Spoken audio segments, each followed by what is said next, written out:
बिहार विधानसभा चुनाव में बड़े बड़े दावे करने वाले लोक जनशक्ति पार्टी के प्रमुख चिराग पासवान ने चुनाव के नतीजे आने के बाद से ही चुप्पी साध रखी है। पहले जहां खुलकर बोल रहे थे, अब संभल कर बोल रहे हैं। चिराग पासवान की हालत ऐसी है कि एनडीए से तो भाव नहीं मिल रहा है, लेकिन अब परिवार भी नसीहत देने लगा है। रिपोर्ट देखिए। लोक जनशक्ति पार्टी बिहार विधानसभा चुनाव में अकेले मैदान में उतरी थी। सीटों के बंटवारे को लेकर नाराज चिराग पासवान ने अलग चुनाव लड़ा, लेकिन नतीजों ने हताश कर दिया। गौर करने वाली बात यह है कि चिराग ने चुनाव से पहले और चुनाव के दौरान भी जेडीयू से अलग होकर लड़ने का ऐलान किया, लेकिन एनडीए के साथ रहने का दावा करते रहे। यहां तक कि चिराग ने तो बिहार में बीजेपी के साथ मिलकर सरकार बनाने के सपने भी देखे, लेकिन अब एलजेपी प्रमुख चिराग पासवान ने नतीजे के बाद से ही चुप्पी सी साध रखी है।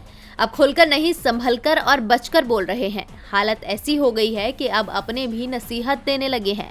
नीतीश कुमार के नेतृत्व में जब एनडीए की नई सरकार बनी तो चिराग ने अपने तरीके से बधाई भी दी, लेकिन कोई भाव नहीं मिला। अब तो चिराग पासवान को परिवार की आलोचनाओं का भी सामना करना पड़ रहा है। चिराग के जीजा और राष्ट्रीय जनता दल के वरिष्ठ नेता अनिल कुमार साधु ने चिराग को नकली हनुमान बताया और कहा कि बालहट में उन्होंने अपने ही घर बर्बाद कर दिया। रामविलास जी ने मेहनत से एलजेपी को खड़ा किया, लेकिन उनके जाते ही सब चौपट हो गया। आपको बता दें कि 135 सीटों पर लड़कर भी एनजेपी शून्य पर खड़ी है।